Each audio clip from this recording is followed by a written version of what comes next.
നമസ്കാരം. ഇറാന്റെ പ്രതിരോധ അച്ചുതണ്ടുകളായിട്ടുള്ള ഹൂതിയും ഹമാസും ഇറാനൊപ്പം ഇല്ല എന്നുള്ളതാണ് ഇപ്പോഴത്തെ ഏറ്റവും പ്രധാനപ്പെട്ട വസ്തുത. കാരണം ഇനിയൊരു യുദ്ധത്തെ താങ്ങുവാൻ ഒമാനോ പാലസ്തീനോ സാധിക്കില്ല. അതുകൊണ്ട് തന്നെ ഹമാസോ ഹൂതിയോ ഈ പ്രശ്നത്തിലേക്ക് ഇറങ്ങി പുറപ്പെട്ടാൽ തങ്ങളുടെ രാജ്യങ്ങൾ ഛിന്ന ഭിന്നമാകുന്ന കാഴ്ച തങ്ങൾ കാണേണ്ടി വരും. തങ്ങളുടെ സാമ്പത്തികപരമായി ഇപ്പോഴുള്ള ചെറിയ സ്ഥിരത പോലും അപ്പാടെ നശിക്കുന്ന, വീണ്ടും സംഘർഷഭരിതമാകുന്ന ഒരു സാഹചര്യത്തിലേക്ക് ഈ മേഖലകൾ മാറും എന്നുള്ളതിൻ്റെ ഒരു ഭയം കൊണ്ടാണ് അവർ ഈ യുദ്ധത്തിലേക്ക് ഇറങ്ങിച്ചാടാത്തത്. അബ്ദുൽ മാലിക് അൽ ഹൂത്തി പോലുള്ള ഹൂത്തി നേതാക്കന്മാർ ഇതിനോടകം തന്നെ പ്രഖ്യാപിച്ചിരുന്നു തങ്ങളുടെ കൈകൾ ട്രിഗറിലാണ്, ഏതു നിമിഷത്തും തങ്ങൾ ഈ യുദ്ധത്തിന് വേണ്ടി ഇറാന് വേണ്ടിയിട്ട് എത്തും എന്നൊക്കെ പറഞ്ഞിട്ടുണ്ടായിരുന്നു. എങ്കിലും പക്ഷേ ഈ മേഖലയിലേക്ക്, ഈ ഒരു പ്രശ്നത്തിലേക്ക് ഇറങ്ങി പുറപ്പെട്ടാൽ ഒമാന് നേരെ ഇസ്രായേലിൻ്റെ ഒരു ആക്രമണത്തെ അതിജീവിക്കുവാനുള്ള ശേഷി ഇപ്പോഴില്ല. സന നിരവധിയായിട്ടുള്ള പ്രശ്നങ്ങൾ അതിജീവിച്ച ഒരു രാഷ്ട്രഭൂമികയാണ്. അത്തരമൊരു രാഷ്ട്രത്തിലേക്ക് ഇസ്രായേലിൻ്റെയോ അമേരിക്കയോടോ ഇനിയൊരു ചെറിയ ആക്രമണം പോലും സനയ്ക്കും ഒമാനും ഇതിനെ അതിജീവിക്കുവാൻ കഴിയില്ല എന്ന കൃത്യമായ ബോധ്യം ഇവർക്കുണ്ട്. അതോടൊപ്പം തന്നെ പാലസ്തീനിൽ ഇപ്പോഴുള്ള ഒരു സമാധാന ശ്രമം നടക്കുന്നുണ്ട്. ആ സമാധാന ശ്രമത്തെ അട്ടിമറിക്കുന്നതിന് തുല്യമാകും ഇങ്ങനെ ഒരു നീക്കത്തിലേക്ക് ഹമാസ് ഇറങ്ങി പുറപ്പെട്ടാൽ. അതുകൊണ്ട് തന്നെ ഇവരിതിൽ നിന്ന് ഒരു മാറി നിൽക്കുന്നു എന്നുള്ളത് വസ്തുത തന്നെയാണ്. സ്വന്തം കാര്യം ഇനിയെങ്കിലും ഈ ഹമാസും ഹൂത്തികളും നോക്കിയില്ല എങ്കിൽ ഒമാനും പാലസ്തീനും ഇനി വീണ്ടും ഒരു ഓർമ്മയായി തന്നെ തീരും.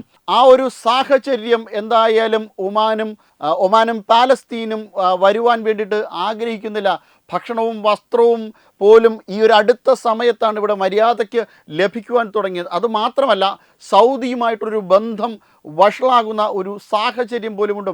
അറേബ്യൻ രാജ്യങ്ങൾ, മധ്യേഷ്യൻ രാജ്യങ്ങൾ, പശ്ചിമേഷ്യൻ രാജ്യങ്ങളോടൊപ്പമുള്ള ഇവരുടെ ഒരു ചങ്ങാത്തം അവസാനിക്കുന്നതോടുകൂടി വീണ്ടും ഈ മേഖലയിൽ അസ്ഥിരത പടർന്നു പിടിക്കും. അതുകൊണ്ട് തന്നെ ഇസ്രായേലിനെയും അമേരിക്കയെയും വെറുപ്പിക്കുവാൻ ഇവർ തയ്യാറല്ല എന്ന് പറയുന്നത് പോലെ തന്നെ മധ്യേഷ്യയെ, പശ്ചിമേഷ്യയെ ഈ മേഖലയിലേക്ക് വീണ്ടും, അതായത് ഒമാനും ഹമാസിനും എതിരെ വലിച്ചിടുവാൻ വേണ്ടിയിട്ട് ഇവർ സന്നദ്ധരല്ല, അതിനവർ താല്പര്യപ്പെടുന്നില്ല എന്നുള്ളതാണ് മറ്റൊരു വസ്തുത. ഗാസ വെടിനിർത്തലിന് ശേഷം പോലും ഏകദേശം 700 പേരിലധികം കൊല്ലപ്പെട്ടിട്ടുണ്ട്. അതോടൊപ്പം തന്നെ സനയെ സംബന്ധിച്ചിടത്തോളം ആണെങ്കിൽ നിരവധിയായിട്ടുള്ള, അല്ലെങ്കിൽ ഒമാനെ സംബന്ധിച്ചിടത്തോളം ആണെങ്കിൽ നിരവധിയായിട്ടുള്ള വർഷങ്ങളുടെ യുദ്ധത്തിൻ്റെ ഫലമായിട്ട് ഈ രാജ്യം ഇപ്പോൾ തന്നെ പട്ടിണിയിലും ദാരിദ്ര്യത്തിലും മുങ്ങിത്തീരാറായിരിക്കുന്ന ഒരു അവസ്ഥയിലാണ്.